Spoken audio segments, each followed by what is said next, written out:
Halo semuanya, saya akan memulai presentasi tentang ukuran penyebaran data tunggal. Langsung saja kita mulai. Pentingnya memahami ukuran penyebaran data tunggal dalam statistik. Ukuran penyebaran data tunggal dalam statistik penting untuk dipahami karena dapat memberikan informasi tentang bagaimana data tersebar di sekitar nilai tengahnya. Informasi ini dapat digunakan untuk memahami karakteristik data. Ukuran penyebaran data dapat membantu kita untuk memahami bagaimana data tersebut tersebar di sekitar kita, di sekitar nilai tengahnya. Misalnya, jika ukuran penyebaran data kecil, maka data tersebut cenderung berpusat di sekitar tengahnya. Sebaliknya, jika ukuran penyebaran data tersebut besar, maka data tersebut akan cenderung tersebar lebih luas di sekitar nilai tengahnya. Membandingkan data dari kelompok berbeda, ukuran penyebaran data dapat digunakan untuk membandingkan data dari nilai kelompok yang berbeda. Misalnya, jika kita ingin membandingkan nilai tinggi badan siswa dan laki-laki dan perempuan, maka kita dapat menggunakan ukuran penyebaran data untuk melihat apakah perbedaan penyebaran data tersebut antara kedua kelompok data tersebut. Berikut adalah beberapa ukuran penyebaran data tunggal yang umum digunakan dalam statistik. Yang pertama adalah rentang. Rentang adalah jarak antara nilai tertinggi dan nilai terendah dalam data. Rentang merupakan ukuran penyebaran data yang paling sering digunakan dan sederhana, tapi tidak terlalu akurat.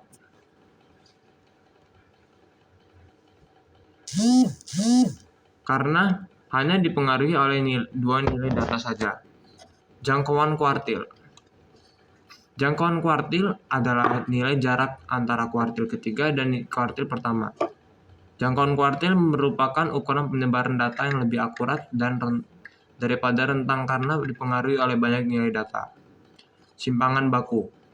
Simpangan baku adalah akar kuadrat dari ragam. Simpangan baku merupakan ukuran penyebaran data yang paling akurat karena dipengaruhi oleh semua nilai data.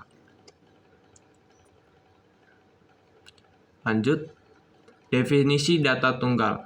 Dalam statistika, data tunggal adalah data yang terdiri dari satu nilai saja. Data tunggal dapat berupa data initiatif dan data kualitatif. Data kuantitatif adalah data yang dapat diukur secara numerik, seperti tinggi badan, berat badan, dan ujian, dan sebagainya.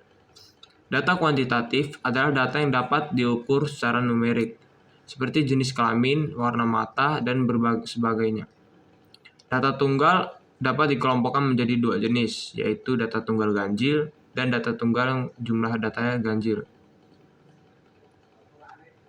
Untuk mencari median data ganjil, cukup urutkan data dari nilai terkecil hingga yang terbesar, dan nilai tengah adalah median data tersebut. Data tunggal dan genap. Data tunggal yang jumlahnya genap untuk mencari median data tunggal dan genap. Tujuan cukup urutkan data dari nilai terkecil hingga yang terbesar dari nilai rata-rata tersebut yang berada di tengah. Selanjutnya, kenapa kita harus memahami penyebaran data penting? Memahami penyebaran data penting karena dapat memberikan informasi tentang data yang tersebar di sekitar nilai tengahnya. Informasi ini dapat digunakan untuk memahami karakteristik data. Penyebaran data dapat membantu kita untuk memahami bagaimana data tersebut tersebar di sekitar nilai tengahnya. Misalnya, jika penyebaran data kecil, maka data tersebut cenderung berpusat di sekitar nilai tengahnya. Sebaliknya, jika penyebaran data besar, maka data tersebut akan tersebar luas di sekitar nilai tengahnya. Membandingkan data dari kelompok yang berbeda. Penyebaran data dapat digunakan untuk membandingkan data dari kelompok yang berbeda. Misalnya, jika kita ingin membandingkan data nilai ujian matematika siswa laki-laki dan perempuan, maka kita dapat menggunakan penyebaran data untuk melihat apakah terdapat penyebaran data nilai ujian matematika siswa dari antara kedua kelompok tersebut. Yang selanjutnya, jenis-jenis ukuran penyebaran data tunggal. Ukuran penyebaran data tunggal adalah ukuran yang digunakan untuk tunjukkan seberapa jauh data tersebar dari nilai tengahnya. Ukuran penyebaran data tunggal dapat dibedakan menjadi dua jenis, yaitu ukuran penyebaran absolut adalah ukuran penyebaran data yang dihitung tanpa mempertimbangkan nilai tengah data. Ukuran penyebaran data absolut umumnya digunakan dari rentang jangkauan kuartil. Ukuran penyebaran data relatif adalah ukuran penyebaran yang dihitung dan mempertimbangkan nilai tengah data. Ukuran penyebaran relatif yang umum digunakan adalah ragam dan simpangan baku. Berikut adalah penjelasan singkat tentang masing-masing jenis ukuran penyebaran data tunggal.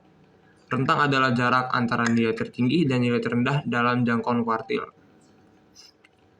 Jangkauan kuartil adalah kuartil ketiga dari kuartil pertama.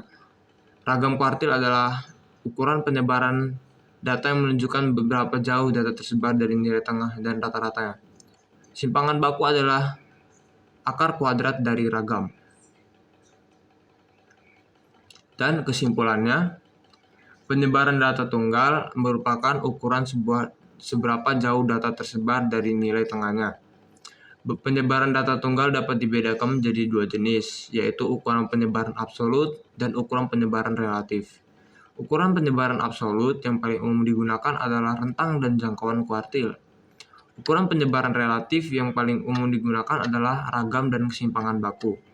Pemilihan ukuran penyebaran data tunggal yang tepat tergantung pada tujuan analisis data yang dilakukan. Memahami penyebaran data tunggal penting karena dapat memberikan informasi tentang karakteristik data dan membagikan data dari kelompok yang berbeda. Membuat keputusan, mengidentifikasi outliers, dan mengembangkan model prediksi. Sekian dari presentasi yang saya berikan. Saya Gustamika Valentino. Saya ucapkan terima kasih semuanya.